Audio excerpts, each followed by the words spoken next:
Hello my fellow engineers and electricians, welcome back to my channel scholars lane. आज का हमारा topic है temperature coefficient of resistance. ये topic आज हम पढ़ेंगे और ये बेसिक इलेक्ट्रिकल की फॉर्म में अगर देखा जाए तो ये बहुत ज्यादा इंपॉर्टेंट टॉपिक है और इस पे बहुत सारे क्वेश्चंस भी आते हैं एग्जामिनेशंस में भी। ठीक है, तो हम इस टॉपिक को पढ़ने से पहले कुछ जो हमारे पिछले टॉपिक्स हैं उनको थोड़ा सा क्विक रिवीजन करेंगे। ठीक है, और अगर आपको कहीं कहीं पे कोई चीज ना समझ में आ रही हो तो आप मेरी उस टॉपिक से रिलेटेड वीडियो देखें। इसीलिए मैंने छोटी छोटी वीडियोस मेन टॉपिक्स की बनाई हुई हैं ताकि आपको डेरिवेशन करने में आसानी रहे। और ये वाला टॉपिक समझने के लिए मैं जितने भी मैंने टॉपिक्स कराए, चाहे वो ओम्स लॉ हो, चाहे ड्रिफ्ट वेलोसिटी हो, करंट, वोल्टेज, जितने भी टॉपिक्स कराए हैं मैंने, उन सबका यहाँ पे क्विक से रिविजन हो जाएगा। तो स्टार्ट करते हैं। ठीक है, तो सबसे पहले हम बात करेंगे अपने ड्रिफ्ट वेलोसिटी की। ठीक है, तो ड्रिफ्ट वेलोसिटी वाली वीडियो में हमने फॉर्मूला क्या पढ़ा था, Vd is equals to e tau by M.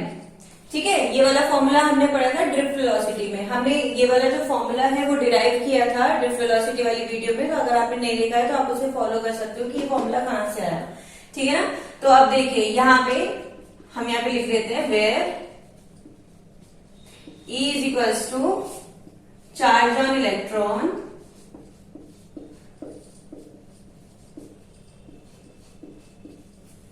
फिर जो हमारा कैपिटल E है वो क्या है, इलेक्ट्रिक फील्ड।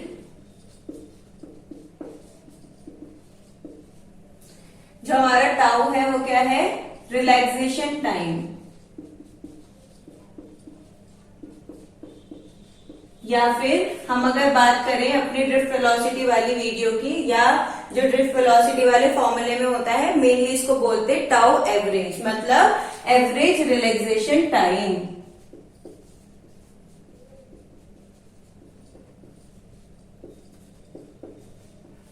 ठीक है, तो टाउ एवरेज से भी हम इसको डिनोट करते हैं।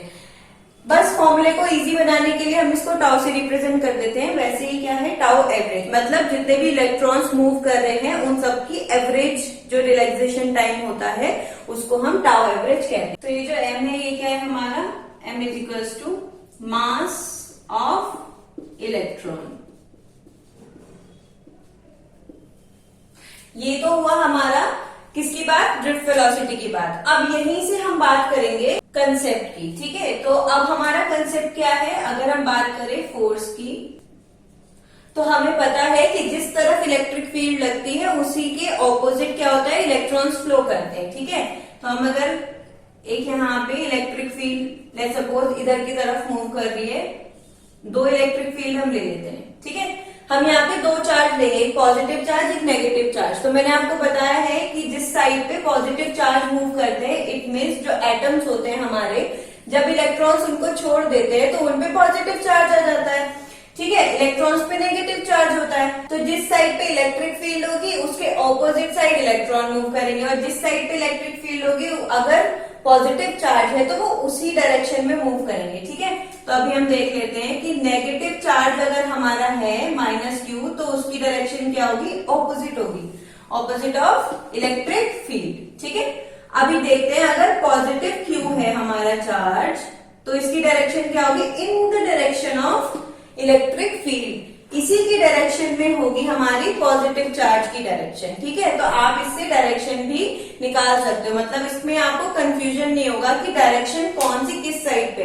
इलेक्ट्रिक फील्ड अगर आपकी इस साइड पे अप्लाई हो रही है, राइट साइड पे अप्लाई हो रही है, तो अगर इलेक्ट्रॉन है तो वो लेफ्ट साइड मूव करेंगे क्योंकि वो नेगेटिवली चार्ज है, और अगर प्रोटॉन है या पॉजिटिव चार्ज है तो वो इलेक्ट्रिक फील्ड की डायरेक्शन में मूव करेंगे। तो अब यहाँ पे हम एक कंडक्टर ले लेते हैं। Let's suppose take an example of conductor.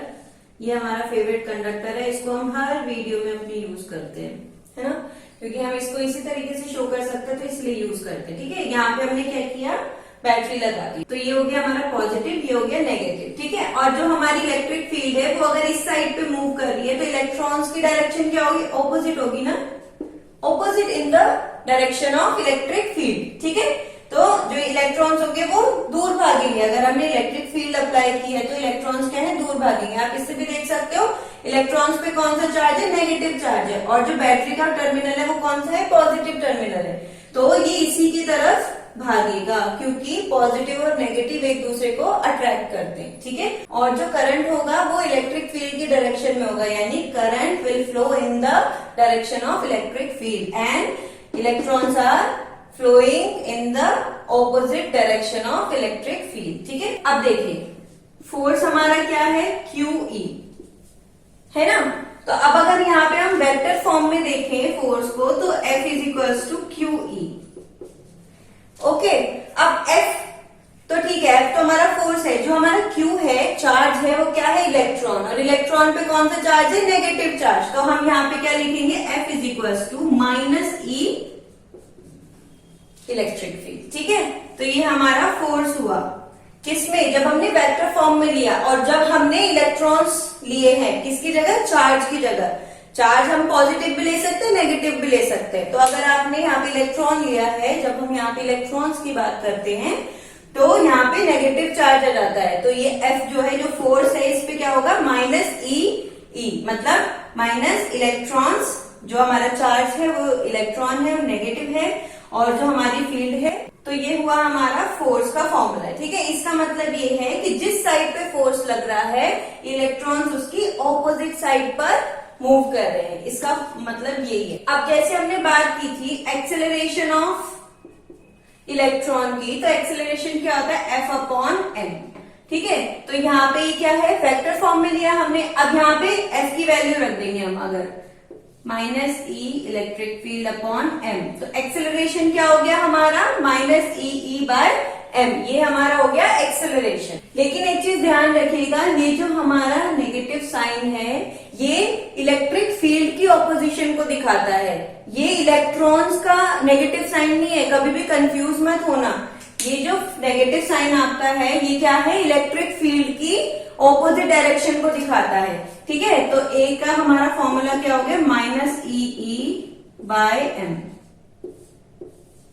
ये हमारा एक्सेलरेशन का फॉर्मूला हो गया।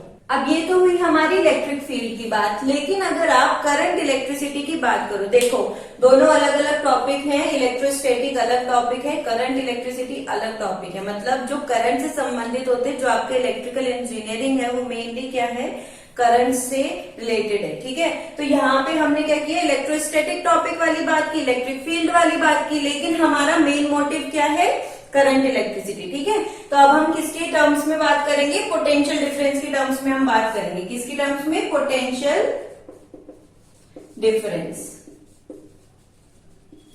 पोटेंशियल डिफरेंस की टर्म्स में हम अगर बात करेंगे तो इसमें क्या आ जाएगा, करंट इलेक्ट्रिसिटी आ जाएगी। ठीक है, तो अब हम इसकी फॉर्म में बात करते हैं। अब जैसे कि मैंने वोल्टेज वाली वीडियो में भी बताया है, हमने क्या किया है, कंडक्टर ले लिया, पोटेंशियल डिफरेंस की टर्म्स में निकालना है, तो क्या करेंगे, बैटरी लगा देंगे। Voltage is known as potential difference, voltage is also known as potential difference, ये आपको पता होना चाहिए। ठीक है, तो ये यहाँ पे हमने क्या किया, वोल्टेज यहाँ पे अप्लाई कर दी, तो इन दोनों पॉइंट्स के बीच में हमें क्या मिल जाएगा, पोटेंशियल डिफरेंस मिल जाएगा। ठीक है ना, तो अब देखिए इसकी लेंथ कितनी है, L, सपोज L इसकी लेंथ है। अब हम क्या करेंगे, देखिए अगर हमने इस साइड पे इलेक्ट्रिक फील्ड अपनी अप्लाई की है, तो इस वोल्टेज से यहाँ इन दोनों के बीच का वोल्टेज डिफरेंस मिल जाएगा, पोटेंशियल डिफरेंस मिल जाएगा, तो उसको हम V ले लेते हैं। ठीक है ना, तो अगर हमने इलेक्ट्रिसिटी इस डायरेक्शन में दी है, तो इलेक्ट्रॉन्स का फ्लो इस डायरेक्शन में होगा, मानते हो कि नहीं, इलेक्ट्रॉन्स का फ्लो क्या होगा, ऑपोजिट डायरेक्शन में होगा। ठीक है ना, अब यहाँ पे हम ड्रिफ्ट वेलोसिटी से अपना एक रिलेशन देखते हैं, तो कैसे देखते हैं, E और V के बीच का हमारा एक रिलेशन निकलेगा, किससे, ड्रिफ्ट वेलोसिटी से। तो delta V is equals to E dot delta x. अब ये डेल्टा एक्स क्या है, जिन दो पॉइंट्स के बीच में पोटेंशियल डिफरेंस हमें कैलकुलेट करना होता है, उनके बीच का जो डिस्टेंस होता है उसको हम डेल्टा एक्स बोलते हैं। ठीक है, तो इन दोनों के बीच का डिस्टेंस क्या है, L है, कंडक्टर की लंबाई L है ना, लेंथ L है कंडक्टर की, और इनके बीच में हमें पोटेंशियल डिफरेंस निकालना है, तो डेल्टा एक्स की जगह हम क्या लिख सकते हैं, L भी लिख सकते हैं, राइट। तो अब हम यहाँ पे लिखते हैं V is equals to EL।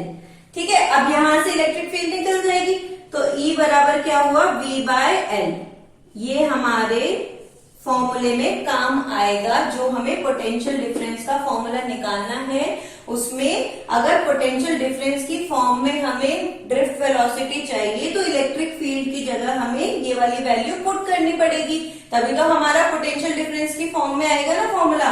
तो चलिए अब इसको हम इस वाले फॉर्मूले में रख के देख लेते हैं, ठीक है। तो वीडी हमारा कितना हो जाएगा, ई की जगह हम क्या रखेंगे, V/L टाउ एम, ठीक है। ये हमारा फॉर्मूला किसकी फॉर्म में आया, पोटेंशियल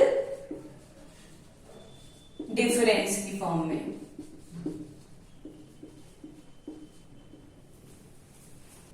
तो यहां से क्या समझ में आता है कि जो हमारी ड्रिफ्ट वेलोसिटी है वो क्या होगी, इलेक्ट्रिक फील्ड के ऑपोजिट होगी। यहाँ पे हमने नेगेटिव साइन क्यों नहीं लगाया, क्योंकि ड्रिफ्ट वेलोसिटी जो है वो वेक्टर क्वांटिटी नहीं है, तो इस वजह से हमने यहाँ पे नेगेटिव साइन हटा दिया है, ठीक है। तो अब देखो यहाँ पे ये चीज बता रही है कि जो ड्रिफ्ट वेलोसिटी होती है वो इलेक्ट्रिक फील्ड के ऑपोजिट होती है, और जो इलेक्ट्रॉन्स होते हैं वो लोअर पोटेंशियल से हायर पोटेंशियल पे क्या करते हैं, फ्लो करते हैं, ठीक है। इलेक्ट्रॉन्स का जो फ्लो होता है लोअर पोटेंशियल से हायर पोटेंशियल की तरफ होता है। या फिर मैं अगर बात करूं, मैंने करंट वाली वीडियो में बताया था आपको कि जो करंट होता है वो हाई पोटेंशियल से लो पोटेंशियल की तरफ फ्लो करता है।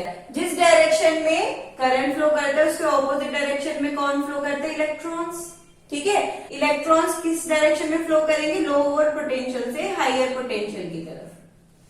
अब हम एक ऐसे टॉपिक पे बात करेंगे जो बहुत ज्यादा एग्जाम्स में पूछा जाता है। जब स्टूडेंट्स बेसिक इलेक्ट्रिक पढ़ रहे होते हैं, उनका फर्स्ट ईयर होता है या फिर जो सेकेंड ईयर का जो आपका थर्ड सेम होता है, उसमें भी ये क्वेश्चन पूछा जाता है कि ड्रिफ्ट वेलोसिटी और करंट में क्या रिलेशन है। तो अब हम वो निकालेंगे यहाँ पे, ठीक है। तो मैं इसको रब कर रही हूँ, फिर उसके बाद हम वो वाली डेरिवेशन करेंगे। तो अब हमें क्या निकालना है, रिलेशन बिटवीन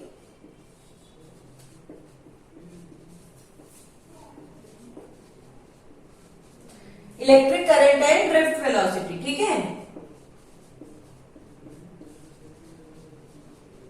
इसको I से रिप्रेजेंट करते हैं एंड ड्रिफ्ट वेलोसिटी, ये आपको पता है, इसको VD से रिप्रेजेंट करते हैं, राइट। तो अब हम इनके दोनों का बीच का रिलेशनशिप निकालेंगे। तो इसके लिए हम क्या करेंगे, सबसे पहले कंडक्टर का एग्जांपल लेंगे। लेट्स सपोज हमने ये कंडक्टर ले लिया है और इसके दोनों पॉइंट्स के बीच में हमने क्या किया है, पोटेंशियल डिफरेंस अप्लाई कर दिया, ठीक है, वोल्टेज अप्लाई कर दी हमने। अब क्या होगा, हम इस वाले रिलेशनशिप के लिए हम क्या करेंगे, इसके बीच का छोटा सा पोर्शन हम ले लेंगे, इस वायर के बीच, इस कंडक्टर के बीच का छोटा सा पोर्शन हम यहाँ पे ले लेंगे, ठीक है। अब हमने क्या किया, इस वाले पोर्शन का एरिया माना लेट्स सपोज स्मॉल a, और इस वाले पोर्शन का area let's suppose small b माना हमने, ठीक है। तो हमें क्या, हमको इस वाले शेडेड पार्ट से मतलब है, क्योंकि यहीं से हमारा जो फॉर्मूला है वो जनरेट होगा, ठीक है। अब देखो किस साइड से किस साइड मूव हो रहा है करंट, हाई पोटेंशियल से लो पोटेंशियल की साइड मूव होता है। तो अब हम बात करते हैं, लेट्स सपोज इलेक्ट्रिक फील्ड जो है वो इस साइड लगाई है हमने, ठीक है। हमने इलेक्ट्रिक फील्ड इस साइड से अप्लाई की है, मतलब राइट टू लेफ्ट। अब क्या है, अगर इस साइड इलेक्ट्रिक फील्ड अप्लाई की है तो इलेक्ट्रॉन्स ऑपोजिट साइड है, ऑपोजिट डायरेक्शन में मूव करेंगे, तो इलेक्ट्रॉन्स इस डायरेक्शन में मूव करना स्टार्ट हो जाएंगे, ठीक है। अब देखिए, अगर हमने पोटेंशियल डिफरेंस अप्लाई किया अक्रॉस दिस कंडक्टर, तो अब क्या होगा, यहाँ पे जैसे ही इलेक्ट्रिक फील्ड जनरेट हुआ तो इलेक्ट्रॉन्स क्या करेंगे, मूव करना स्टार्ट कर देंगे, राइट। अब मूव कर रहे इलेक्ट्रॉन्स, तो यहाँ पे इलेक्ट्रॉन्स आ गए, इलेक्ट्रॉन्स इलेक्ट्रॉन्स इलेक्ट्रॉन्स, ठीक है। अभी क्या करेंगे कि इस वाले पार्ट को क्रॉस कर जाएंगे, क्योंकि इलेक्ट्रॉन्स तो फ्लो ही कर रहे हैं ना। अब सभी इलेक्ट्रॉन्स फ्लो कर रहे हैं एक के बाद एक के बाद एक, तो यहाँ से इलेक्ट्रॉन्स चार्ज होते होते निकलेंगे सब लोग, ठीक है। अब यहाँ पे भी पहुंचेंगे कुछ इलेक्ट्रॉन्स,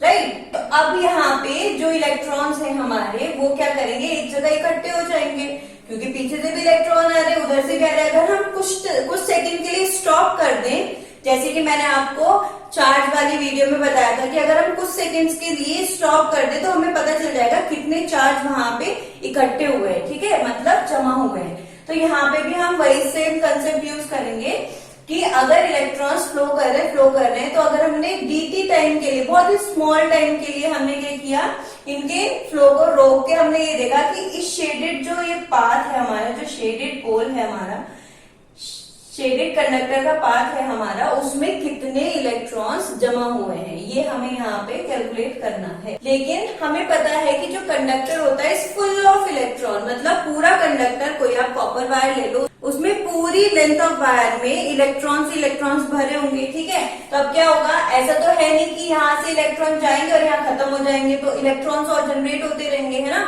तो यहाँ पे इकट्ठे हो जाएंगे, जिनको हम फ्री इलेक्ट्रॉन्स बोलते हैं, ठीक है। और इसको हम N से डिनोट करते हैं। N is not number of electron, N is number of electron per unit volume, ठीक है। तो हमेशा ये याद रखना, N is not number of electrons in a conductor, it is number of electrons per unit volume.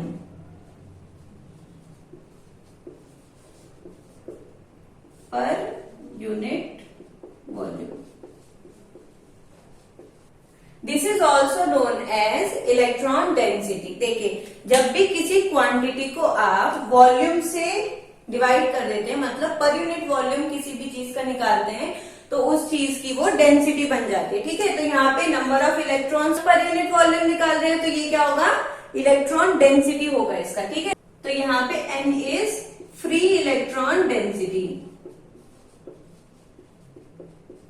Electrons कैसे हमारे conductor में फ्री इलेक्ट्रॉन्स बोलते हैं हम उनको, तो यहाँ पे जो N होगा वो भी क्या होगा, फ्री इलेक्ट्रॉन डेंसिटी, इसको हम बोलेंगे free electron density.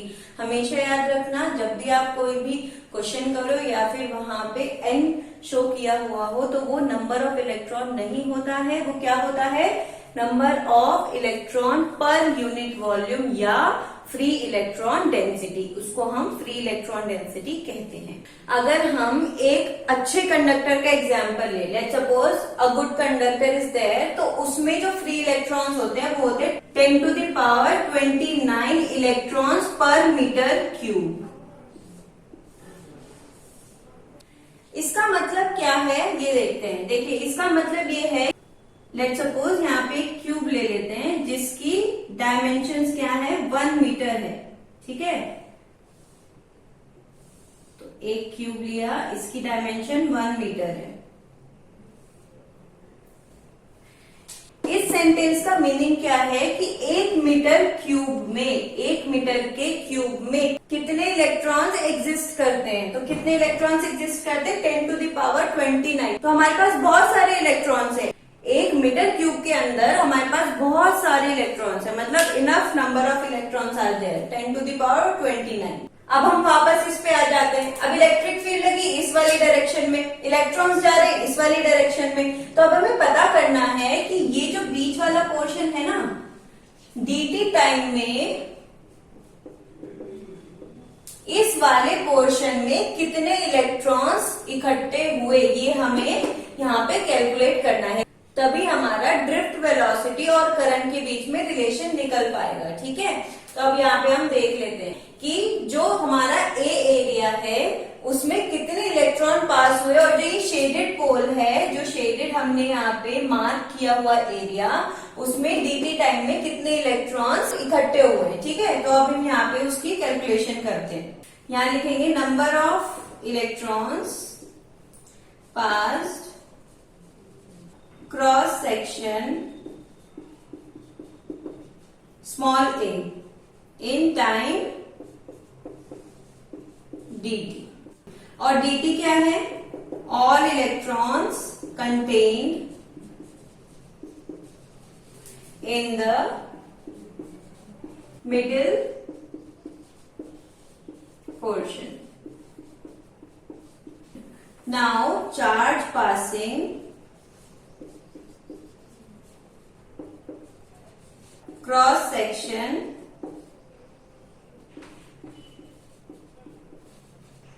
A in time dt। अब हम चार्ज किससे रिप्रेजेंट करते हैं, Q से। तो यहाँ पे dq निकालेंगे हम, number of electrons into charge on electron. Volume के लिए कितने टाइम में इलेक्ट्रॉन पास हो रहे हैं वो निकालते हैं, तो उसके लिए क्या यूज करते हैं, ड्रिफ्ट इनटू dt।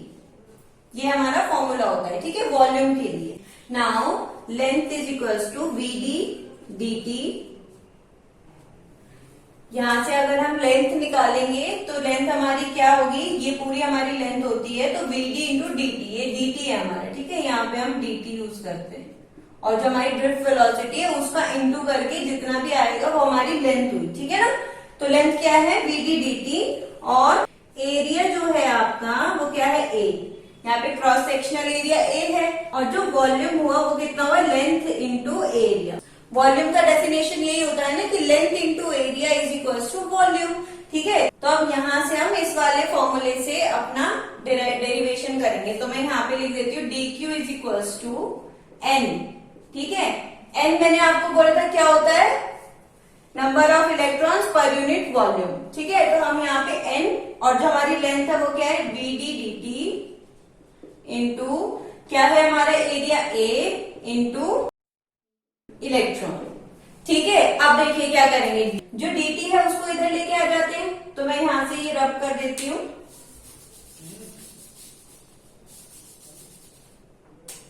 अब क्या हुआ, dq अपॉन dt हम यहां पे लेके आ गए, dt को हमने इधर ले लिया, तो nvd ae, ठीक है।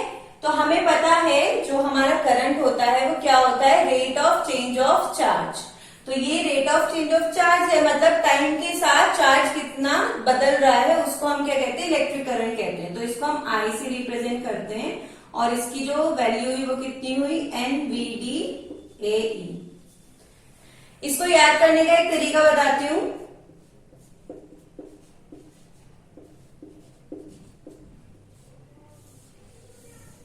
मैं इसको वंदना बोलती हूँ, वंदना मेरी चाची मामी दोनों का नाम है। तो यहाँ पे मैं उनके नाम से रिलेट कर देती हूँ तो मुझे ये फॉर्मूला याद रहता है, तो वंदना, ठीक है, वंदना। तो आप इसको बोल सकते हो, ठीक है ना। तो I is equals to v d e n t, तो इसको आप बोलोगे current is equals to Vandana, Vandana.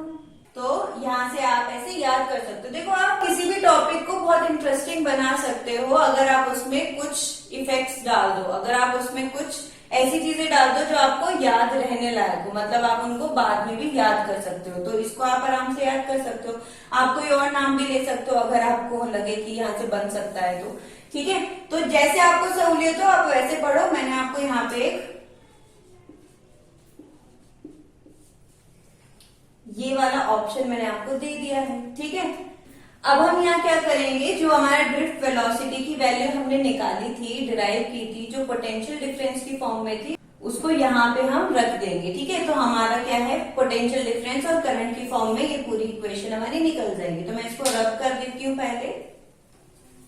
Now हमें पता है v is equals to e we tau by m l होता है।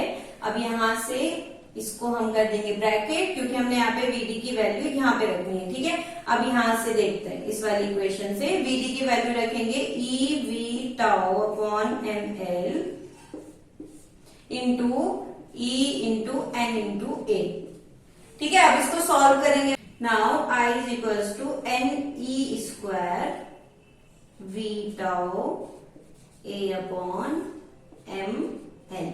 अब यहां से अगर मैं अपनी पोटेंशियल की वैल्यू निकालूं, मतलब V की वैल्यू निकालूं, तो कितनी आएगी, V is equals to M L upon कितनी आएगी, n E square tau a into i, ठीक है ना। तो अब देखो अगर ये कांस्टेंट है, अगर हम इस क्वांटिटी को कांस्टेंट मानते हैं तो क्या बन जाएगा, V is proportional to I ही बन जाएगा। अब आप सोचेंगे कि मैम ये कहीं तो देखा है, कहीं तो पढ़ा है, इसको कुछ तो है ये।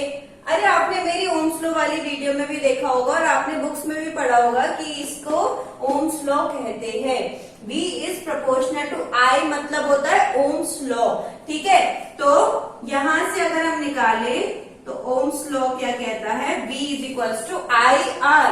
इसका मतलब ये जो R है ना, ये वैल्यू R की है, ठीक है। तो अब यहाँ पे हम देख लेते हैं R is equals to M L upon N E square tau ए।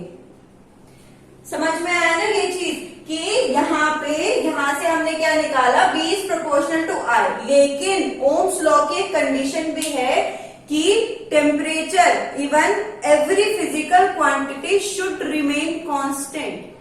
अगर यहाँ पे ये क्वांटिटी कांस्टेंट नहीं है तो ये जो V प्रोपोर्शनल टू I है, ये जो मटेरियल है, कंडक्टर है, वो क्या करेगा, ओम्स लॉ फॉलो नहीं करेगा। ठीक है ना। तो हमें यहाँ पे क्या चाहिए, ये जो क्वांटिटी हमारी it should be remain constant. ठीक है, इसका जो टेम्परेचर इफेक्ट है वो बिल्कुल भी नहीं होना चाहिए, तभी ये ओम्स लॉ को क्या करेगा, फॉलो करेगा। ठीक है, अब देखो यहाँ से हम निकाल लेते हैं। तो एक फॉर्मूला और हमने पढ़ा था रेजिस्टेंस ओम्स लॉ वाली वीडियो में, जब हमने वहां पे रेजिस्टेंस निकाला था तो वहां पे एक फॉर्मूला और पढ़ा था, R is equals to rho L upon A. ठीक है, अब आपको ये दिख रहा है, दिख रहा है ना, L अपॉन ए के अलावा ये पूरी क्वांटिटी दिख रही है।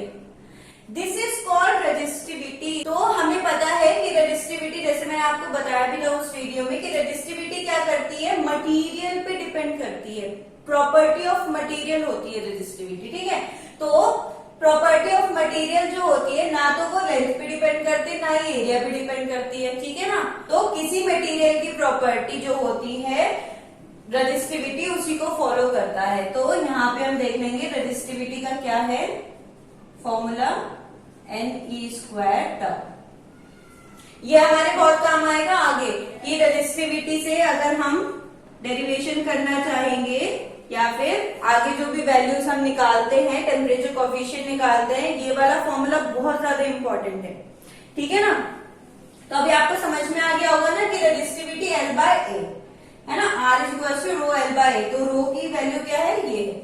अब देखो रो जो है वो कभी भी मटेरियल के लेंथ पे डिपेंड नहीं करता, एरिया पे डिपेंड नहीं करता। ठीक है, अगर यहाँ पे डिपेंड करता होता तो यहाँ पे ये होता रेजिस्टिविटी होती, लेकिन सिर्फ रेजिस्टेंस जो है वो ही L और A पे डिपेंड कर रहा है, रेजिस्टिविटी L और A पे डिपेंड नहीं करती है। ठीक है, तो यहाँ से आपको ये चीज समझ में आई होगी कि हाँ, रेजिस्टेंस जो है हमारा वो कंडक्टर की लेंथ और एरिया पे डिपेंड करता है, लेकिन रेजिस्टिविटी कंडक्टर के लेंथ और एरिया पे डिपेंड नहीं करती। तो अब अगर आप यहाँ से देखो तो यहाँ पे हम लिख सकते हैं कि R is directly proportional to L/A, मतलब R जो है वो डिपेंडेंट क्वांटिटी है L और A पे। ठीक है, तो ये यहां से आ गया, समझ में आया ना।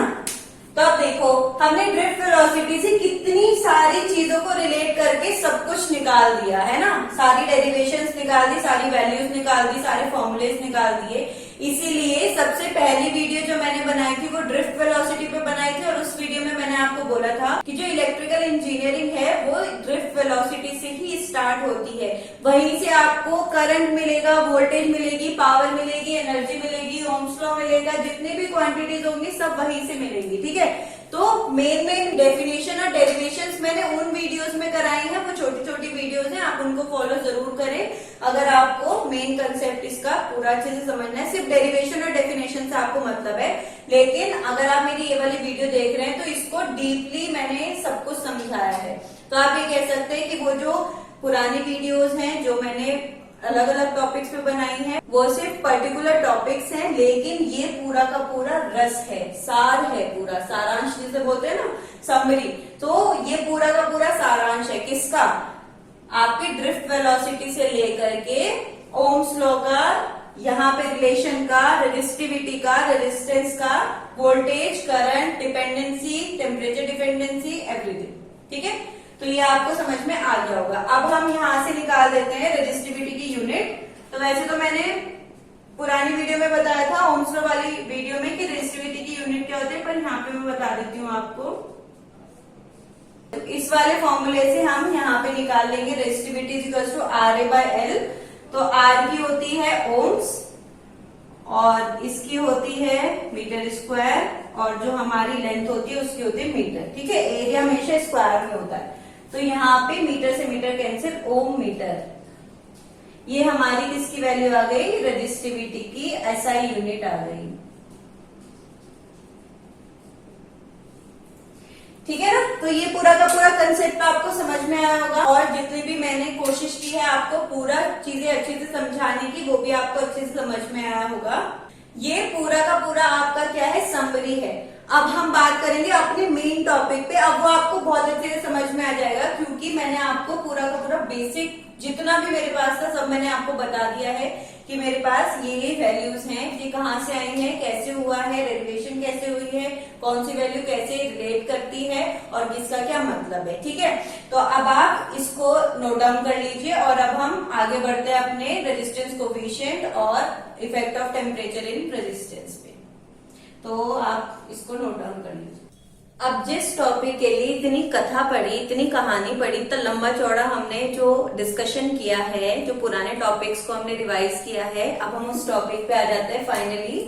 तो वो टॉपिक है हमारा effect of temperature on resistance and resistivity. ठीक है, तो सबसे पहले जो रेजिस्टेंस और रेजिस्टिविटी के हमने दो फॉर्मूले पढ़े हैं, रेजिस्टेंस के दो फॉर्मूले पढ़े हैं अलग अलग, उनको हम यहाँ पे लिख देते हैं। तो सबसे पहला फॉर्मूला हम लिखते हैं, resistance is equals to rho L by A and resistance is equals to M L upon N E square tau A. तो इस टॉपिक को समझने के लिए हम तीन मटेरियल्स की बात करेंगे, एक तो कंडक्टर, एक सेमीकंडक्टर और एक हमारा जो अलॉयज होते हैं, मतलब जो मिश्रित धातु होते हैं, मिक्स जो हमारे मटेरियल्स होते हैं उनकी बात करेंगे। ठीक है, तो आपको तीनों के तीनों जो पॉइंट्स हैं वो अच्छे से अगर समझ में आ जाएंगे तो आपका टॉपिक जो है वो क्लियर हो जाएगा। फिर आप किसी भी मटेरियल के निकाल सकते हो value of resistance when temperature changes. ठीक है, तो अभी हम बात करते हैं effect of temperature on resistance for conductors। सबसे पहले बात करेंगे कंडक्टर्स की। ठीक है ना, तो कंडक्टर्स में क्या होता है, मैंने आपको पहले भी बताया है कि कंडक्टर्स क्या होते हैं, फुल ऑफ फ्री इलेक्ट्रॉन्स होते हैं। मतलब कंडक्टर्स जो होते हैं वो भरे होते हैं फ्री इलेक्ट्रॉन्स से। ठीक है, तभी तो वो जो हमारा इलेक्ट्रिक करंट होता है उसको फ्लो करने के लिए पाथ प्रोवाइड कर पाते हैं, क्योंकि वो इलेक्ट्रॉन्स से पूरे भरे होते हैं। ठीक है, तो अब हम यहाँ से ये वाला फॉर्मूला निकाल लेंगे, R is equals to M L upon N E square tau A. ठीक है, अब यहाँ से हमारी रेजिस्टिविटी आपको पता ही है क्या हुआ, एल अपॉन ए पे क्या रेजिस्टेंस डिपेंड करता है, यहाँ ये जो है हमारी वो रेजिस्टिविटी है। मैंने आपको पहले से ही बताया कि रेजिस्टिविटी क्या है हमारी, m upon N E square tau. ठीक है ना, अब देखिए रेजिस्टिविटी क्या है, मटेरियल की प्रॉपर्टी है। ठीक है, मटेरियल पे डिपेंड करती है।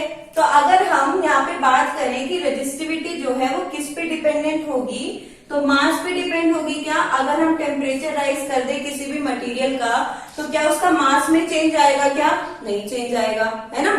क्या चार्ज इलेक्ट्रॉन में चेंज आएगा, क्या नहीं आएगा।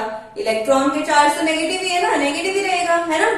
तो किस पे चेंज आएगा, या तो उसके आयनाइजेशन पे चेंज आएगा, जो उसके number of electron per unit volume है, या तो उसमें चेंज आएगा, या फिर रिलैक्सेशन टाइम में चेंज आएगा।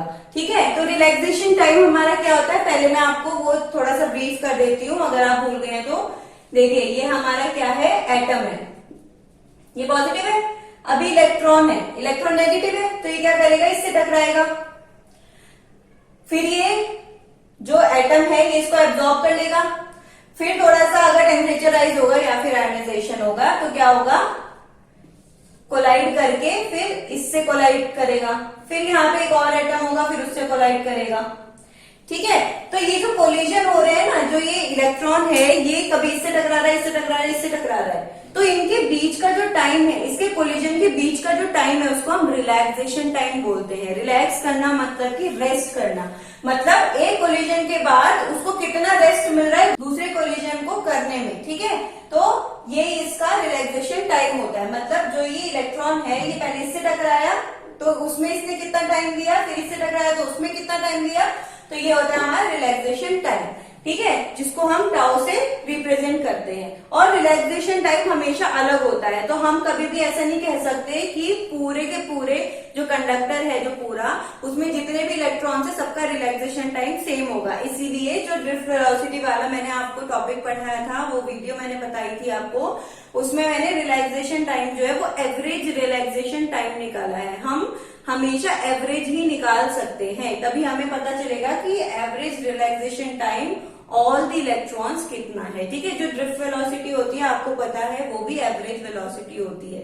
ठीक है ना, तो ये आपको समझ में आ गया होगा कि रिलैक्सेशन टाइम क्या होता है। तो अभी हम बात करते हैं अपने कंडक्टर्स पे कि कंडक्टर के मटेरियल पे डिपेंड करता है कि नहीं और टेम्परेचर का क्या इफेक्ट पड़ता है। ठीक है, तो टेम्परेचर बढ़ा, अब हम देखते हैं टेम्परेचर इंक्रीजेस। टेम्परेचर बढ़ा ना, मास पे इफेक्ट है क्या? नहीं कोई इफेक्ट है।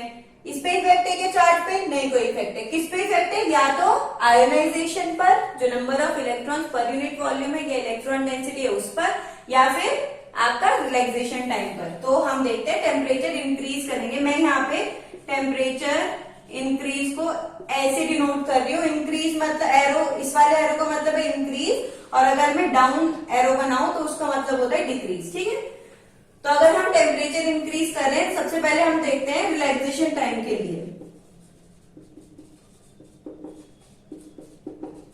फॉर रिलैक्सेशन टाइम, ठीक है, तो अब देखो रिलैक्सेशन टाइम के लिए क्या होगा। टेम्परेचर इंक्रीज किया आपने, ठीक है, तो इलेक्ट्रॉन्स क्या है, बहुत जल्दी जल्दी जल्दी जल्दी कोलाइड कर रहे हैं, मतलब बहुत जल्दी जल्दी उनमें कोलिजन हो रहा है, वो टकरा रहे हैं फटाफट फटाफट एटम से। ठीक है, तो जितनी जल्दी इलेक्ट्रॉन्स कोलाइड करेंगे उनको रिलैक्सेशन टाइम कम मिलेगा कि ज्यादा मिलेगा? ऑब्वियस सी बात है, अगर आपको ज्यादा काम करना पड़ रहा है तो आपको रिलैक्स करने के लिए कम टाइम मिलेगा, है ना। अगर आपको किसी ने बोला है कि मुझे ये काम इतने इतने टाइम में चाहिए, और काम क्या है, वो 1 घंटे का काम है, लेकिन उसने बोला 15 मिनट में चाहिए मुझे, तो अगर 1 घंटे का काम है तो आप आराम आराम से करोगे कि हाँ ठीक है यार 1 घंटे में ही तो सबमिट करना है। लेकिन अब क्या है, उसने आपको बोला कि 15 मिनट में आपको मुझे काम लेना है, तो आपको रिलैक्स करने का टाइम ही नहीं है ना। तो ये हुआ हमारा रिलैक्सेशन टाइम। तो अगर टेम्परेचर बढ़ेगा, कोलिजन क्या होगा? Collision will be increase. जल्दी जल्दी जल्दी जल्दी इलेक्ट्रॉन एक दूसरे से टकराएंगे, एटम से टकराएंगे। ठीक है, तो क्या होगा उसकी वजह से? कोलिजन इंक्रीज हुआ तो जो आपका टाउ है, जो आपका रिलैक्सेशन टाइम है, वो क्या होगा? डिक्रीज होगा। मतलब कोलाइड करने के लिए इलेक्ट्रॉन को जो टाइम मिल रहा था वो क्या हुआ? कम हो गया। रिलैक्स करने का जो टाइम मिल रहा था वो क्या हुआ? कम हो गया। अब यहां से अगर आप देखोगे, टाउ अगर कम होगा तो वो रेजिस्टिविटी के इनवर्सली प्रोपोर्शनल है। तो अगर ये डिक्रीज हुआ तो ये क्या होगा? इंक्रीज होगा। इनवर्सली प्रोपोर्शनल ये जो होता है, एक क्वांटिटी घटती है तो दूसरी बढ़ जाती है। तो अब क्या हुआ? जो हमारा रिलैक्सेशन टाइम है वो डिक्रीज हो गया। अब हमारा रो क्या है? वो इंक्रीज होगा। अब रो जो है हमारा, जो हमारा रेजिस्टेंस है वो रो के डायरेक्टली प्रोपोर्शनल है, मतलब डायरेक्टली उस पर डिपेंड करता है, तो रेजिस्टेंस भी हमारा इंक्रीज करेगा। ठीक है, अभी हम बात करते हैं आयोनाइजेशन पे। मैंने आपको बोला ना 2 ही फैक्टर हैं जो इफेक्ट करेंगे टेम्परेचर से। कौन कौन से? एक तो रिलैक्सेशन टाइम और एक आयोनाइजेशन। आयोनाइजेशन मतलब number of electrons per unit volume या इलेक्ट्रॉन डेंसिटी। तो यहाँ पे देख लेते हैं कि फॉर आयोनाइजेशन, ठीक है। अब देखो आयोनाइजेशन में क्या होगा, अगर टेम्परेचर बढ़ाएंगे तो नंबर ऑफ इलेक्ट्रॉन बढ़ेंगे। ऑब्वियस सी बात है ना कि नंबर ऑफ इलेक्ट्रॉन्स बढ़ेंगे मतलब कोलिजन बहुत तेज होगा, नंबर ऑफ इलेक्ट्रॉन्स जो है वो बढ़ेगी। लेकिन आपको मैंने बताया था कि जो कंडक्टर होता है उसमें नंबर ऑफ फ्री इलेक्ट्रॉन्स कितने होते हैं? 10⁻29 इलेक्ट्रॉन पर मीटर क्यूब। अरे भाई, जब इसके पास इतने सारे इलेक्ट्रॉन पहले से ही है तो अब इसे और इलेक्ट्रॉन्स की क्या जरूरत है? इसको कोई जरूरत है क्या? अगर हम आयोनाइजेशन बढ़ा भी देंगे, टेम्परेचर बढ़ाने पे आयोनाइजेशन बढ़ भी रहा है तो उसका क्या फायदा है? कोई फायदा नहीं है। ठीक है, तो अगर हमारा आयोनाइजेशन बढ़ेगा तो ये भी इनवर्सली प्रोपोर्शनल है रेजिस्टिविटी के, तो क्या होगा? जो रेजिस्टिविटी है वो कम हो जाएगी और जो रेजिस्टेंस है वो भी कम हो जाएगा। लेकिन इसका इफेक्ट है क्या ज्यादा? इसका इफेक्ट ज्यादा नहीं है। तो हम क्या करेंगे, आयोनाइजेशन वाला जो हमारा केस है उसको हम नहीं लेंगे, कंसीडर नहीं करेंगे। ठीक है, तो हमारे लिए यहाँ पे कंडक्टर्स की जो फॉर्म है, कंडक्टर्स के केस में हमारा कौन से वाला केस ज्यादा सक्सेसफुल होगा? रिलैक्सेशन टाइम वाला। ठीक है, तो अब हम यहाँ से रिलैक्सेशन टाइम से हम ग्राफ इसका ड्रॉ कर लेते हैं कि ग्राफ कैसा आएगा। तो हमारा ग्राफ आता है, देखो ग्राफ हमेशा टेम्परेचर और किसके बीच में होगा? रेजिस्टिविटी या फिर रेजिस्टेंस के बीच में। ठीक है, यहाँ पे टेम्परेचर, टेम्परेचर किस में? केल्विन्स में। ठीक है ना। तो इसका ग्राफ कैसा बनेगा, कुछ इस तरीके का ग्राफ आएगा। इस ग्राफ का मतलब क्या है, जब ये स्टार्ट हुआ तो ये कुछ y equals to x square type था, ठीक है ना। इसकी वैल्यू कितनी थी, y equals to x square type, मतलब x के भी स्क्वायर की फॉर्म में था y का जो वैल्यू था। लेकिन जब बाद में थोड़ा थोड़ा थोड़ा बढ़ते बढ़ते बढ़ते ये क्या होगा, ऑलमोस्ट लीनियर पहुंच जाएगा, मतलब y इक्वल्स टू एक्स की फॉर्म में ऑलमोस्ट पहुंच जाएगा, ठीक है। हर अलग मटेरियल के लिए टेम्परेचर का जो इफेक्ट है वो अलग होता है। किसी मटेरियल का जो ग्राफ है टेम्परेचर इंक्रीज करने पर, टेम्परेचर राइज करने पर यहाँ पे ज्यादा कर्व आएगा, किसी मटेरियल में कम कर्व आएगा, किसी में हो सकता है कि स्टार्टिंग से लीनियर हो, किसी में हो सकता है जल्दी लीनियर बन जाए, ठीक है। तो ऐसे इफेक्ट पड़ता है कंडक्टर पे टेम्परेचर का। तो मुझे लगता है कि कंडक्टर वाला जो आपको फॉर्म है वो समझ में आ गया होगा कि कंडक्टर्स के केस में टेम्परेचर पे कैसा इफेक्ट पड़ता है। तो इसको नंबर 1 डाल देना, effect of temperature on resistance for conductors, ठीक है। तो अब ये वाला टॉपिक आप नोट डाउन कर लीजिए, फिर हम क्या बात करेंगे, सेमीकंडक्टर्स पे हम बात करेंगे आगे, ठीक है। तो अब मैंने यहाँ पे एक टॉपिक लिखा है, effect of temperature on resistivity for semiconductor materials, ठीक है। तो सेमीकंडक्टर्स क्या होते हैं, सबसे पहले ये समझ लेते हैं। सेमीकंडक्टर मतलब जो कंडक्ट करते हुए, जैसे कंडक्टर होता है वो फुल ऑफ इलेक्ट्रॉन्स होता है, फ्री इलेक्ट्रॉन्स होता है, लेकिन सेमीकंडक्टर्स क्या होता है, इसमें इंप्योरिटीज मिलाई जाती है, ठीक है, जिसको हम डोपिंग कहते हैं। जब आप इलेक्ट्रॉनिक का बेसिक इलेक्ट्रॉनिक्स पढ़ेंगे तो वहां पे डोपिंग वाला कंसेप्ट आता है। सेमीकंडक्टर जो हमारी इलेक्ट्रॉनिक डिवाइसेस होती है वो बेसिकली किस पे डिपेंड करती है, सेमीकंडक्टर्स पे डिपेंड करती है, ठीक है। तो जो हमारा सेमीकंडक्टर होता है उसमें हम इम्प्योरिटीज मिलाते हैं, जैसे जर्मेनियम हो गया, सिलिकॉन हो गया, ये सब आपकी इम्प्योरिटीज होती है, ठीक है। तो सेमीकंडक्टर मटेरियल में number of free electrons almost negligible होते हैं, मतलब ये तो नहीं कह सकते हम बिल्कुल ही जीरो होते हैं, लेकिन ऑलमोस्ट क्या होते हैं, नेग्लिजिबल होते हैं। तो number of electrons in semiconductor material is equals to negligible, या इक्वल्स टू का साइन ना लगा के ऑलमोस्ट इक्वल्स टू नेग्लिजिबल, ठीक है ना, ये अप्रोक्सीमेट का साइन होता है, ठीक है। अब जैसे हमने कंडक्टर्स में बात की थी, ऐसे ही हम इस वाले फॉर्मूले से किस पे बात करेंगे, सेमीकंडक्टर्स पे बात करेंगे। रेजिस्टिविटी क्या है आपकी, m/n² टाउ। मैंने आपको बोला था कि जब मटेरियल की रेजिस्टिविटी किस पे डिपेंड करती है, या तो n पे या फिर टाउ पे। जो m है मास ऑफ मटेरियल है वो सेम रहेगा, और जो चार्ज ऑफ मटेरियल है वो भी सेम रहेगा, ठीक है। तो जैसे हमने कंडक्टर्स पे बात की थी, ऐसे सेमीकंडक्टर के लिए बात कर लेते हैं कि जब टेम्परेचर राइज होगा, कोलिजन क्या होंगे, वेरी गुड, इंक्रीज होगा, ठीक है ना। कोलिजन इंक्रीज होगा तो रिलैक्सेशन टाइम क्या होगा, कम हो जाएगा, उसके साथ रेजिस्टिविटी बढ़ेगी और रेजिस्टेंस भी बढ़ेगा, ठीक है। अब अगर टेम्परेचर राइज करेंगे, अगर हम आयोनाइजेशन वाला कंसेप्ट देखें, तो आयोनाइजेशन इंक्रीज हो जाएगा, तो नंबर ऑफ इलेक्ट्रॉन्स बढ़ेंगे कि नहीं बढ़ेंगे पर यूनिट वॉल्यूम, तो n विल बी हाई, ठीक है, और रेजिस्टिविटी कम होगी और जो हमारा रेजिस्टेंस होगा वो भी कम होगा। लेकिन अब आप देखो सेमीकंडक्टर मटेरियल है, फ्री इलेक्ट्रॉन है नहीं, और हमें फ्री इलेक्ट्रॉन चाहिए किसके लिए, कंडक्टेंस के लिए, कंडक्टिविटी बढ़ाने के लिए, है ना। तो अब देखो यहाँ पे आयोनाइजेशन हमारा ज्यादा इफेक्ट करेगा। क्यों इफेक्ट करेगा, क्योंकि हमारे पास ऑलरेडी फ्री इलेक्ट्रॉन्स नेग्लिजिबल है, मतलब ना के बराबर है, और हमें फ्री इलेक्ट्रॉन्स चाहिए कंडक्टेंस के लिए, कंडक्टिविटी के लिए हमें क्या चाहिए, फ्री इलेक्ट्रॉन्स चाहिए। तो हम क्या करेंगे कि ये वाला जो पोर्शन है ये इतना बढ़ जाएगा, मतलब टेम्परेचर बढ़ाने पे आयोनाइजेशन इतना बढ़ जाएगा, नंबर ऑफ इलेक्ट्रॉन्स इतने बढ़ जाएंगे पर यूनिट वॉल्यूम कि जो कोलिजन वाला पार्ट है ये इसको डोमिनेट कर देगा, ठीक है। तो ये क्या करेगा, अब इस वाले केस में, सेमीकंडक्टर वाले केस में ये वाला केस हमारा काम आएगा, और इस वाले केस को ये नेग्लिजिबल हो जाएगा। समझ में आया ना। तो हम ये वाला केस लेते हैं किसमें, सेमीकंडक्टर मटेरियल्स में, यानी कि जो हमारे कंडक्टर्स होते हैं उसमें कोलिजन वाला जो पोर्शन है वो हम कंसीडर करते हैं, लेकिन जो हमारे सेमीकंडक्टर मटेरियल्स है उसमें आयोनाइजेशन वाला कंसेप्ट हम प्रेफर करते हैं, ठीक है।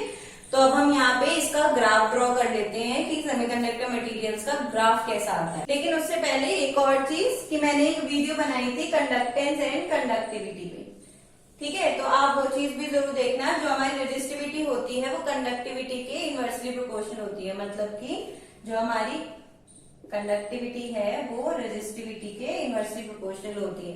तो यहाँ पे मैंने आपको बोला ना कि रेजिस्टिविटी अगर घटेगी तो कंडक्टिविटी बढ़ेगी। कंडक्टिविटी मतलब फ्लो ऑफ इलेक्ट्रॉन, जो हमारे फ्लो ऑफ चार्ज होते हैं वो बढ़ जाएंगे, ठीक है। कंडक्टेंस, कंडक्टर हम किसको बोलते हैं, जिसमें फ्लो ऑफ इलेक्ट्रॉन बहुत इजीली हो जाता है, ठीक है। तो अगर हमारी रेजिस्टिविटी जो है वो कम होगी तो कंडक्टिविटी बढ़ जाएगी, ठीक है। और हमें क्या चाहिए, कंडक्टिविटी बढ़ी हुई चाहिए, इसलिए हम ये वाला जो कंसेप्ट है वो हम कंसीडर करते हैं, ठीक है ना। तो अभी हम बात कर लेते हैं इसके ग्राफ पे, ठीक है। तो मैं यहाँ पे इसका एक ग्राफ बना रही हूं। मैंने बोला है ग्राफ किसके बीच में बनेगा, रेजिस्टिविटी या रेजिस्टेंस और टेम्परेचर के बीच में, केल्विन में। तो यहाँ पे इसका जो ग्राफ आएगा ये ऑलमोस्ट ऐसा आएगा, ठीक है ना। तो इसका ग्राफ कैसा आएगा, इस तरीके का इसका ग्राफ आएगा, ठीक है। अब देखो सेमीकंडक्टर मटेरियल जो होता है ना उसमें इलेक्ट्रॉन्स और होल्स दोनों के दोनों एग्जिस्ट करते हैं, ठीक है। तो इलेक्ट्रॉन्स जो होते हैं वो नेगेटिवली चार्ज होते हैं, आपको पता है। होल्स क्या होते हैं, पॉजिटिवली चार्ज कैरियर्स होते हैं, ठीक है। तो हमने यहाँ पे क्या ऑब्जर्व किया, जो कंडक्टर्स होते हैं, जो सेमीकंडक्टर्स होते हैं वो दोनों एक दूसरे के ऑपोजिट होते हैं। कंडक्टर्स का जो ग्राफ है वो यहाँ से स्टार्ट हुआ था और इसी लगभग ऐसे ही शेप में वो बना था, ठीक है। सेमीकंडक्टर का ग्राफ ऐसे स्टार्ट हुआ था। तो कंडक्टर्स में free electrons, full of free electrons होते हैं, और जो सेमीकंडक्टर होता है उसमें इलेक्ट्रॉन्स जो होते हैं, फ्री इलेक्ट्रॉन्स जो होते हैं वो नेग्लिजिबल होते हैं, ठीक है। अब हम बात करते हैं अपनी अलॉय पे, जो कि हमारे मिक्स मटेरियल्स होते हैं उन पे बात करते हैं। तो मुझे लगता है कि आपको ये सेमीकंडक्टर वाला केस अच्छे से समझ में आ गया होगा। तो अभी हम स्टार्ट करते हैं। यहाँ पे मैंने टॉपिक लिखा है effect of temperature on resistance for some alloys, ठीक है। तो अब हम देखेंगे कि अलॉयज पे क्या इफेक्ट पड़ता है। अलॉयज मतलब दो या दो से अधिक जितने भी मिश्र धातु होती है, मतलब जो हमारे मटेरियल्स होते हैं, 2 या मोर देन 2 जो हमारे मटेरियल्स होते हैं उनको मिक्स करके जो बनाया जाता है एक मटेरियल, उसको हम अलॉय बोलते हैं, ठीक है। जैसे हमारा मैंगनीज। अब देखो अलॉय का टेम्परेचर पे क्या इफेक्ट पड़ता है। तो इसका आंसर ये है कि जो अलॉय होते हैं उनपे टेम्परेचर घटाने या बढ़ाने पे उनकी रेजिस्टेंस या रेजिस्टिविटी पे बहुत ही रेयर कोई इफेक्ट पड़ता है। ऐसे इसलिए होता है ताकि टेम्परेचर बढ़ाने पे रेजिस्टेंस की वैल्यू जो है वो कम या ज्यादा ना हो। ऐसा हम क्यों करते हैं, क्योंकि अगर हम कोई एक्सपेरिमेंट कर रहे हैं और उस पर टेम्परेचर बढ़ाएंगे तो रेजिस्टेंस की वैल्यू पे इफेक्ट पड़ेगा, और रेजिस्टेंस की वैल्यू क्या होगी, वेरिएबल होगी। तो हमारा जो एक्सपेरिमेंट है वो सक्सेसफुल नहीं हो पाएगा, ठीक है ना। तो इसीलिए हम अलॉयज का यूज करते हैं अपने एक्सपेरिमेंटल पर्पज से, ठीक है ना। तो हम इसका ग्राफ ड्रॉ कर लेते हैं, रेजिस्टिविटी और रेजिस्टेंस, टेम्परेचर इन केल्विन। तो इसका ग्राफ कुछ ऐसे आता है, ठीक है ना। Almost negligible effect of resistance, मतलब रेजिस्टेंस जो है वो बहुत ही रेयर बढ़ेगा, ठीक है। टेम्परेचर के राइज होने के साथ साथ जो रेजिस्टेंस की वैल्यू है वो बहुत ही रेयर बढ़ेगी, रेजिस्टिविटी की वैल्यू भी बहुत ही रेयर बढ़ेगी। तो यहाँ पे हम लिख सकते हैं टेम्परेचर राइज करने पर जो हमारी टाउ की वैल्यू है वो घटेगी, इसकी वैल्यू बढ़ेगी, किसकी, आयोनाइजेशन की वैल्यू बढ़ेगी। तो ये दोनों अलॉय के केस में क्या करेंगे, एक दूसरे को कंपनसेट कर देंगे, ठीक है। तो कंपनसेट करेंगे तो क्या होगा, इसका जो इफेक्ट है टेम्परेचर का रेजिस्टेंस पे अलॉयज में वो क्या होगा, वो नेग्लिजिबल होगा। तो आई होप कि आपको ये पूरा का पूरा कंसेप्ट बहुत अच्छे से समझ में आया होगा कि रेजिस्टिविटी और रेजिस्टेंस पे टेम्परेचर का क्या इफेक्ट पड़ता है। और जो मैंने इतनी लंबी लंबी आपको बातें बताई, जो हमने रिवीजन किया पुराने टॉपिक्स का, आई होप आपको मजा आया होगा क्लास में। अभी हम बात करेंगे टेम्परेचर कोफिशिएंट की, ठीक है। तो इसके लिए हम डेरिवेशन करेंगे इसकी। तो आइए स्टार्ट करते हैं इसकी डेरिवेशन करना। अब हम यहाँ पे डेरिवेशन और फॉर्मूला लिखेंगे। तो डेरिवेशन एंड फॉर्मूला, ठीक है। तो हमारा जो टेम्परेचर कोफिशिएंट है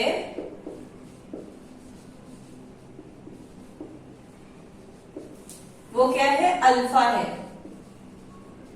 इसको ऐसे रिप्रेजेंट करते हैं। प्रोपोर्शनैलिटी का भी साइन ऐसा ही होता है, लेकिन अल्फा का साइन भी ऐसे ही होता है, ठीक है ना। तो ये हमारा अल्फा है। तो अब हमने क्या किया, एक एक्सपेरिमेंट किया।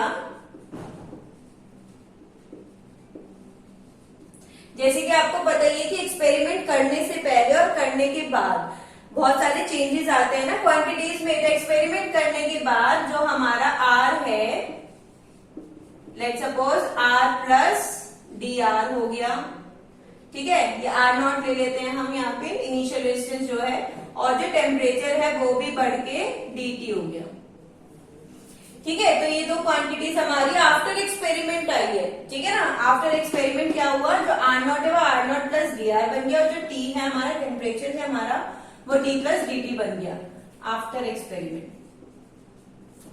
These will be the quantities.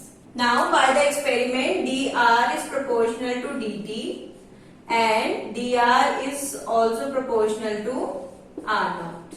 Experiment के बाद dr is equals to कितना हो जाएगा, अल्फा r naught dt, ठीक है ना। ये हमारा एक्सप्रेशन आया।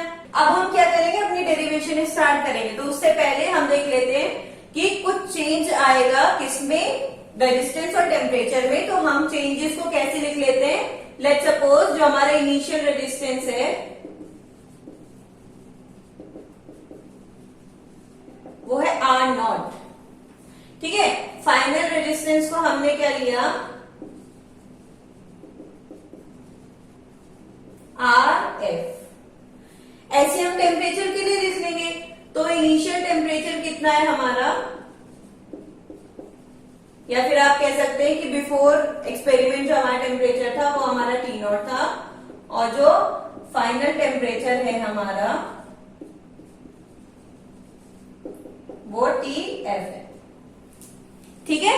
अब हम आ जाते हैं अपनी इस वाली इक्वेशन पे। अब हम क्या करेंगे, इस इक्वेशन को इंटीग्रेट कर देंगे। तो इंटीग्रेशन कैसे करते हैं, पहले इंटीग्रेशन का साइन यहाँ पे लगाओ, उसके बाद इंटीग्रेट करेंगे हमें, ठीक है। ये जो आर नॉट है, जो इनिशियल वैल्यू है, वो क्या है, फिक्स है, ठीक है। तो अब क्या करेंगे, d R integration of d R is equal to R naught बाहर ले लेंगे, integration of alpha d T, ठीक है। अब देखिए इस वाले एक्सपेरिमेंट में हमने अल्फा क्या है, कांस्टेंट मान लिया। वैसे तो मैक्सिमम एक्सपेरिमेंट्स जो होते हैं उसमें अल्फा कांस्टेंट नहीं होता, कुछ ना कुछ वैल्यू अल्फा की होती है, लेकिन बुक्स में जैसे आप देखते हो तो अल्फा क्या है, हम कांस्टेंट ले लेते हैं just because of experimental purpose, ठीक है। पर अगर कहीं पे किसी क्वेश्चन में आपकी अल्फा की वैल्यू भी दी गई हो तो आप क्या करोगे, इस वाले फॉर्मूले में अल्फा की वैल्यू रख के इंटीग्रेट कर दोगे, ठीक है। तो यहां से आपका आंसर निकल जाएगा। तो ये भी हमने कांस्टेंट माना। तो फाइनल इक्वेशन क्या है, D R is equals to alpha R nought integration of D T, ठीक है। अब यहां पे आ जाओ, आर डी आर का इंटीग्रेशन आर होता है, डी टी का इंटीग्रेशन टी होता है। तो आर की वैल्यू पहले यहाँ पे वैल्यूज रख लेते हैं, आर नॉट आर फाइनल तक, ये है ना। यहाँ पे रेजिस्टेंस कहां से कहां तक वेरी कर रहा है, आर नॉट से आर फाइनल तक, और टेम्परेचर टी नॉट से टी फाइनल तक, ठीक है। तो यहाँ पे आ जाते हैं, R final minus R naught is equal to alpha R naught T final minus T naught. समझ में आया ना। अब इस वाले आर नॉट को इधर ले जाओ, क्योंकि आर नॉट इसमें भी है, तो कैसे होगा, R f is equal to R naught common ले लोगे आप, तो आर नॉट इधर गया 1 plus alpha T final minus T naught, ये इक्वेशन बनी। अब T final minus T naught क्या है, चेंज इन टेम्परेचर, तो इसको डेल्टा टी भी लिख सकते हैं। तो R f is equal to R naught 1 plus alpha delta T, ये आपका फाइनल एक्सप्रेशन आ गया।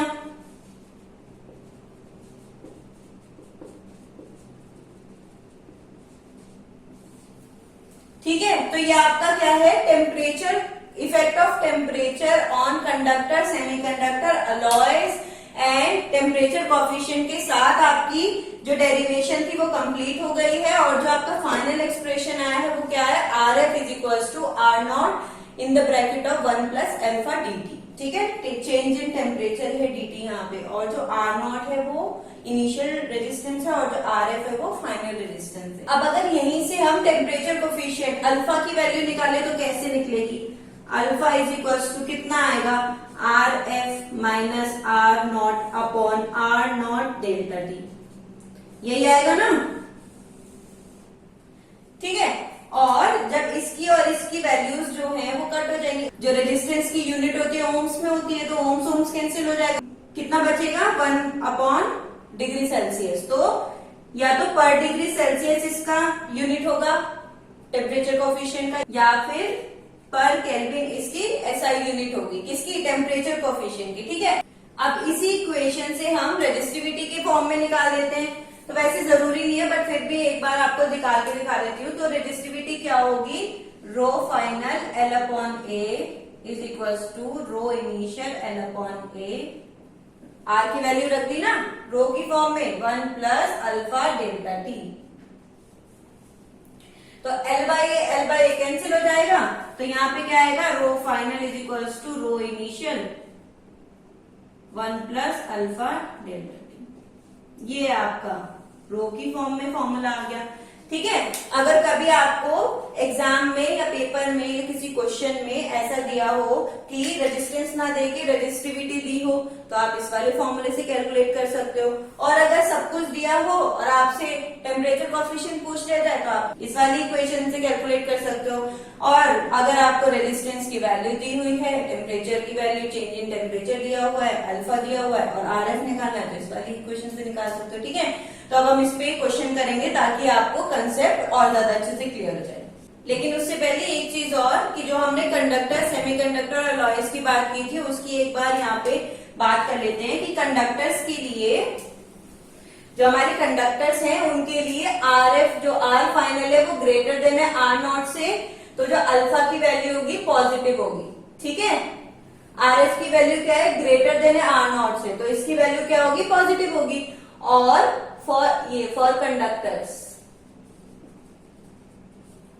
फॉर सेमीकंडक्टर्स आर नॉट की वैल्यू ज्यादा होती है आर एफ से। वो मैं आपको पहले सब कुछ बता चुकी हूँ डेरिवेशन में कि आर कब ज्यादा होता है कब कम होता है, तो वो आपको पता है। ठीक है। अल्फा क्या होगा? नेगेटिव होगा उसके लिए। ठीक है ना। और अलॉयज के लिए तो आपको पता ही है क्या होगी? नियरली जीरो थी ना वहां पे वैल्यू, तो अल्फा की वैल्यू भी नियरली जीरो। ठीक है। तो अभी आपको ये समझ में आ गया होगा कि temperature coefficient conductor, semiconductor, alloys के लिए भी क्या क्या होता है। तो एक बार आप इसको नोट डाउन कर लो पूरे अच्छे से, डेफिनेशन को, सब कुछ। और अगर आपको कहीं पे भी डाउट आ रहा है तो दोबारा वीडियो चला के देखिए। लेकिन अगर फिर भी डाउट आता है तो आप कमेंट सेक्शन में जरूर बताना कि मैम मुझे इस वाले पोर्शन में डाउट आ रहा है। तो अब हम यहाँ पे एक क्वेश्चन करेंगे जिसकी हेल्प से आपको पूरा का पूरा कंसेप्ट जो है वो और भी अच्छे से क्लियर हो जाएगा। और इन एग्जाम, अगर आपके एग्जामिनेशन में इस पे क्वेश्चन आता है तो आप आराम से अटेम्प्ट कर सकते हो। ठीक है। तो लेट्स स्टार्ट। मैंने यहाँ पे क्वेश्चन लिखा है, तो अब इसका सॉल्यूशन करते हैं। ठीक है। क्योंकि मैं इंजीनियरिंग लेवल लेके चल रही हूँ, बेसिक इंजीनियरिंग से पढ़ा रही हूँ, तो मैं आपके लिए थोड़ा सा ट्रिकी जो क्वेश्चन है वही लेके आती हूँ, तो ताकि आपको कैलकुलेशन करने में भी थोड़ा सा टाइम लगे और थोड़ा सा आप सोच समझ के उसकी कैलकुलेशन करें। ठीक है। सबसे पहले क्वेश्चन पढ़ते हैं। A platinum coil has a resistance of 3.146 ohm. कितने टेम्परेचर पे? 40 डिग्री सेल्सियस पे। एंड 3.767 ओम कितने टेम्परेचर पे? 100 डिग्री सेल्सियस पे। ठीक है। तो इसने बोला है find the resistance at 0 degree Celsius. इसने रेजिस्टेंस पूछा है, टेम्परेचर क्या दिया है? 0 डिग्री सेल्सियस। लेकिन यहाँ पे टेम्परेचर भी दिया है और रेजिस्टेंस भी दिया है ताकि हम यहाँ से अल्फा निकाल सके। ठीक है। And the temperature coefficient of resistance at 40 degree centigrade. ठीक है। तो टेम्परेचर कोफिशिएंट निकालना है 40 डिग्री सेल्सियस पर और रेजिस्टेंस निकालना है 0 डिग्री सेल्सियस पे। तो हम यहाँ पे स्टार्ट करते हैं अपनी प्रॉब्लम को सॉल्व करना। ठीक है। तो सबसे पहले हम देखेंगे कि सबसे पहले क्या लिखा है कि 3.146 है 40 डिग्री सेंटीग्रेड। तो R40 निकालेंगे सबसे पहले। कितना आएगा? R0 1 plus 40 alpha not. Alpha not मान लेते हैं इसको। ठीक है। अब 100 डिग्री सेल्सियस के लिए दिया है R100 is equals to R0। मैंने बताया था ना कि R0 तो सेम ही रहेगा, ठीक है। तो कितना आएगा 1 प्लस 100 अल्फा नॉट, ठीक है। अब इनको दोनों को क्या करेंगे, हम डिवाइड कर देंगे, ठीक है। तो R100 अपॉन R40 अगर हम डिवाइड करें तो कितना आएगा R0 1 plus 100 alpha not R0 1 plus 40 alpha not, ठीक है। R0 से R0 कैंसिल हो गया, इन दोनों की वैल्यू हमें दी हुई है तो रख सकते हैं। कितनी है 3.767 अपॉन 3.146, ठीक है, is equals to 1 plus 100 alpha naught और यहाँ पे 1 प्लस 40 अल्फा नॉट। तो आप इसको कैलकुलेटर से कैलकुलेट कर लेना, तो नहीं तो आप इसकी इक्वेशन बना के कैलकुलेट कर सकते हो। तो मैं आपको यहाँ पे फाइनल आंसर बता देती हूँ। अल्फा नॉट का फाइनल आंसर है 0.00379। या तो ये इसकी वैल्यू आ सकती है या फिर आप इसकी वैल्यू डिवीजन में भी निकाल सकते हैं। तो डिवीजन में कितनी आएगी 1/264 पर डिग्री सेंटीग्रेड, ठीक है। तो ये आपकी वैल्यू आई, किसकी, अल्फा नॉट की वैल्यू आपकी आ गई है, ठीक है ना। अभी ये चीज समझ में आई ना कि कैसे कैलकुलेट किया। इसको कैलकुलेट करना आप लोग और अपना आंसर मुझे शेयर जरूर करना कि यही आया कि नहीं आया, ठीक है ना। तो अब हम यहाँ पे इसको इक्वेशन 1 मान लेते, इक्वेशन 2 मान लेते, ठीक है। अब हमने क्या किया, फ्रॉम इक्वेशन 2 से, मैं 2 से सॉल्व कर रही हूँ, आप 1 से भी सॉल्व कर सकते हो, ठीक है। आंसर बिल्कुल सेम आएगा। तो 2 की इक्वेशन क्या है 3.767 इज इक्वल्स टू कितना आएगा R0, क्योंकि हमें R0 निकालना है ना। तो कितना आएगा R0 1 plus 100 into alpha not की क्या वैल्यू है 0.00379। तो अब जब आप इसको सॉल्व करेंगे, इस वाली पूरी इक्वेशन को सॉल्व करेंगे, तो R0 की वैल्यू कितनी आएगी 2.732 ओम्स। ये हुआ हमारा R0 की वैल्यू जो हमें 0 डिग्री सेल्सियस पे पूछी गई है, ठीक है। अब हम क्या निकालते हैं, टेम्परेचर कोफिशिएंट की वैल्यू कितने डिग्री सेल्सियस पे, 40 डिग्री सेल्सियस पे, ठीक है। तो alpha 40 is equals to alpha naught upon 1 plus 40 alpha naught. अब यहाँ पे अल्फा नॉट की वैल्यू रख देंगे तो कितनी आएगी, यहां से देख लो 0.00379 अपॉन 1 प्लस 40 इंटू 0.00379, ठीक है। तो अल्फा 40 की वैल्यू जो हमारी आई है 1/304 आई है पर डिग्री सेंटीग्रेड, ठीक है। या फिर अगर आप इसको डेसिमल की फॉर्म में लिखना चाहते हो तो 0.00329 पर डिग्री सेंटीग्रेड ये वैल्यू आएगी, ठीक है। अभी आपको समझ में आ गया होगा ना, मैं दोनों फाइनल वैल्यूज जो हमें पूछा गया है, रेजिस्टेंस एट 0 डिग्री सेंटीग्रेड और temperature coefficient at 40 degree centigrade, वो मैं यहाँ पे लिख देती हूँ। तो रेजिस्टेंस हमारा कितना था 2.732 ओम्स और जो हमारा 40 डिग्री पे टेम्परेचर कोफिशिएंट है वो कितना है 0.00329 पर डिग्री सेंटीग्रेड, ठीक है। हमेशा याद रखना कि जो यूनिट्स है ना वो हमेशा आपको लगानी है यहाँ पे, क्योंकि इस पे मार्क्स कट जाते हैं। जब भी आप डेरिवेशन करते हो या कोई क्वेश्चन करते हो तो स्टूडेंट्स क्या करते हैं, जल्दी जल्दी में क्वेश्चन अच्छे से सॉल्व कर देंगे, पूरा सॉल्व कर देंगे, लेकिन क्या करेंगे यूनिट लगाना भूल जाएंगे। तो अगर आपने यूनिट नहीं लगाई तो आपके मार्क्स कट हो जाएंगे, ठीक है। तो आपको यूनिट लगाना भी इम्पोर्टेंट है। तो मुझे लगता है कि अभी पूरा क्वेश्चन आपको अच्छे से समझ में आ गया होगा। यही हमारा फाइनल आंसर है, वो जो दोनों। अभी आप इसको नोट डाउन कर लीजिए।